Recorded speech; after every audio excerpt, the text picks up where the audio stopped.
चाहिँ आज फेरि बिहान 8 बजेतिर आज शनिबारको दिन आइतबारको दिन शनिबार हैन आइतबारको दिन हामी दुई भाइ चाहिँ साइक्लिङमा लाग्यो मित्रहरू है रुममा बसेर अलि गाह्रो हुन्छ त्यही भएर चाहिँ हामी साइक्लिङ गर्न निस्कियौं बाहिरको दृश्यहरू चाहिँ अहिले यसो देख्न सकिन्छ बडमासहरू पुरै पाल्न लागिसकेको अवस्था छ हैन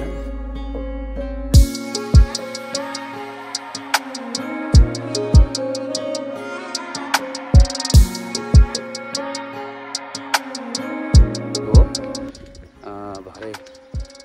12 बजेसम्म चाहिँ हामी साइकलमा दौडाउँछौँ यति राम्रा घरहरूको दृश्यहरू देख्न सकिन्छ यो चाहिँ मेरो भविष्यको घर हो यो यतातिर सिधै कम केटा कम उसाफो माहौल यतातिर बयरहरू लथरम्म पाकिरहेको अवस्था छ हैन हाम्रो कम्पनीमा टन्नै छ तर हामी खाँदैनौँ खासै मिठो हुँदैन मिठो चाहिँ मिठो हुन्छ तर छेउको भएर चाहिँ हामी खासै मिठो नलागेको है किनेर खानुपर्ने भए चाहिँ हामी पक्कै पनि खाइन्थ्यो होला जात अलिक खराब छ हाम्रो बानी जात हैन बानी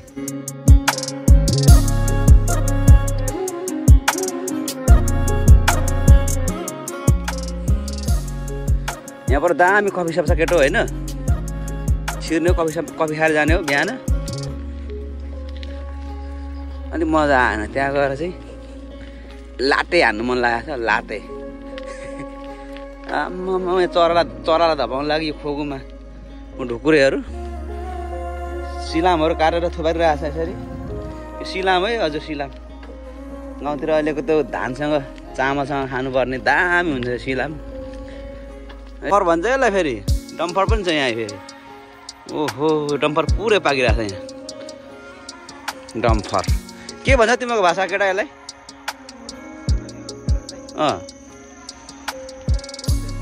बदर केटाहरूकोतिर बदर भन्दैछ बुटवलतिर हाम्रोतिर डम्फर भन्छ यता त कारा तीखो हुन्छ है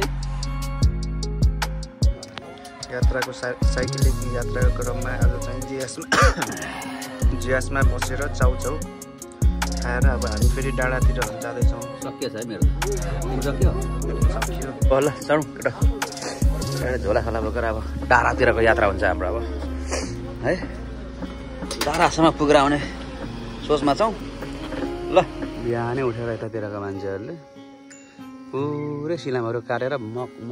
बाख्ने आइरहेछ खामहरू हो बाजेहरू उठेर उहिले काममा लागिसकेको छ उता पर खामहरू बेच्दैछ टक्क लाएर भराइमै आएर खान्छ हाम्रोतिर पहिला सुन्तला बेच्थ्यौँ यसरी त्यही तरिकाले बेचिरहेको ओ केटा लाउँ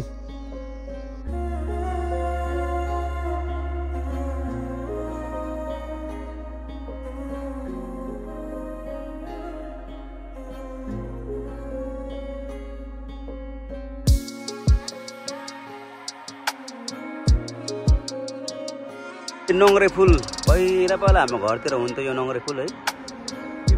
नङ्ग्रे फुल हुन्छ क्या हामी तिमीलाई के भन्छ यिनीहरूलाई लाउडे त अर्को लाउडे कि लाउरे अरे यहाँ यस्तो मजाले खाइरहेको छ मौरीले मह बनाउन लागि यहाँदेखि चुस्दैछ रस हाम्रोतिर पहिला यस्तो हुन्थ्यो गाउँतिर त्यसकै याद आइरहेको छ यार साइक्लिङ गर्ने मान्छेहरू दौडा दुईजना हामी जस्तो दुईजना तर केटी रहेछ यार पटाउनु पर्छ क्या हो केटा मार्छ यार त्यसो भन्नु पाप लाग्छ ग्राउन्ड चाहिँ यो धानबारी देखाउनु मन लाग्यो मलाई त आँखालाई नभ्याउने छ यो धान त राम्रो यसरी साइक्लिङ गरिरहेको छ मान्छेहरू यतातिर धानबारी के बबाल छ धान त आँखालाई भ्याउँदैन केटो दम खाइरहेछ है बुढलमा यसरी धान फल्छ है तिमीहरू पनि छ खत्रै छ यार आम्मा हेरौ न घाम लागेको यस्तो दामी देख्यो आम्मा पुरा ढलेर खत्तम भएछ यहाँको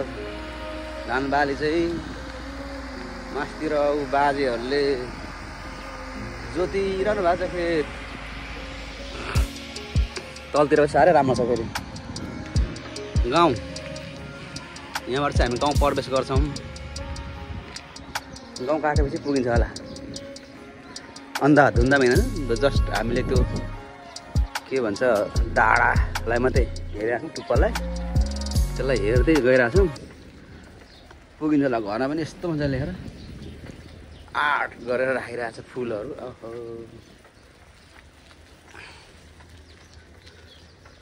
जतिसुकै नराम्रो भए पनि पेन्टिङ यो तरिकाले हानिदिँदाखेरि त घरहरू त यस्तो चम्किँदो रहेछ कि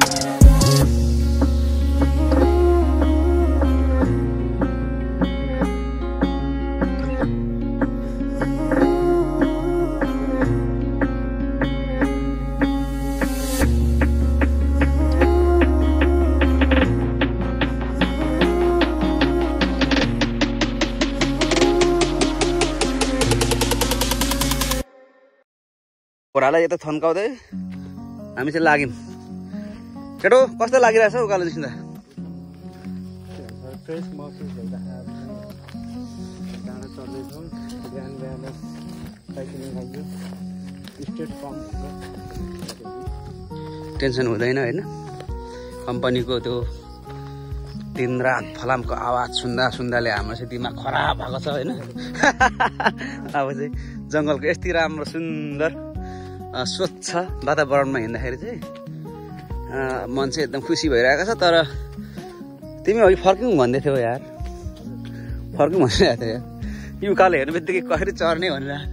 हुन त बुटलमा खासै यस्तो उकालो डाँडा काँडा छैन है तिमी स्याङ्जाली हो नि त यार गाउँमा हुर्केको पहिला त गरिन्छ धेरै पछि गर्दा पनि अलिकति सकिन्छ कि सकिन्न भन्ने चाहिँ डर उत्पन्न भएको थियो ओहो नडराउनुहोस् म छु यस्तो यस्तो चिजहरू म तपाईँलाई देखाउँछु कि माथितिर ढुङ्गाहरू हो नि त लरी झर्ला जस्तै अवस्थामा ल बसिरहेको छ छेउबाट हामी अवलोकन गर्छौँ यहाँ त भित्र त पक्कै कालिजहरू पनि छ होला हो यार कस्तो डरमडो जङ्गल छ यार आम्मामा यहाँ त भिल्ला जस्तो छ त नि स्कुल हो कि के हो आनन्द छ नि है केटो उकालो निस्किँदैछौँ है यहाँ माथि चाहिँ पुरै च्यान घारी रहेछ यतातिर त पुरा च्यानै च्यान रहेछ डरै मर्दछ यार डर मर्दो भन्दा नि कस्तो मजाले मिलाएर चट्टसँगले सुन्दर ढङ्गले चाहिँ च्यानहरू पनि बनाइएको छ होइन तर सबै चाइनिज अक्षरबाट लेखा छ यो डाँडैभरि च्यानै च्यान पो रहेछ उकालो निस्किँदैछौँ तर च्यान घारीले चाहिँ तना तना बनाउन छ बाटोको गति यस्तो छ जग्गा निस्किन्छ मिचिन्छ मिचिन्छ कि के भनेको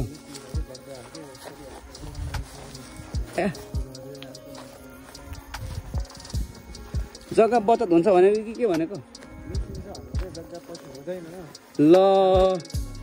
हामी त यो च्यानघारसम्मको मात्रै यात्रा त भयो त यार अप्सुम भन्छ त यार तन्तिर त बाटो त होला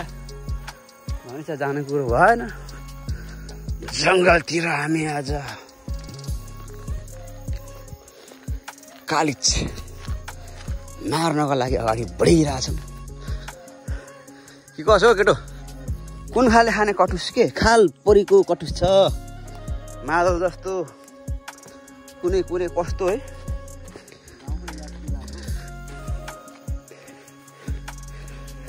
उकालीमा पनि हजुर मोटर जाँदो रहेछ उकालो चाहिँ भयङ्कर उकालो रहेछ च्यानघारतिर च्यानघारीतिर बहुत च्यानघारी छ यहाँ डर पनि लागिरहेछ हामीलाई तर हामीलाई पुग्नै छ उपर त्यो टुप्पामा खरखरे डाँडामा होइन के गर्यो हजुर यस्तै छ है हजुर मित्र कटुस हेर्नु भनेर त यस्तो कटुस दामी छ म खाइदिउँ खानु तिमी खाने होइन खाऊ एउटा ल्याउँ दामी छ त यहाँ कस्तो मिट हेर न यस्तो खोजौँ खोजौँ कटुस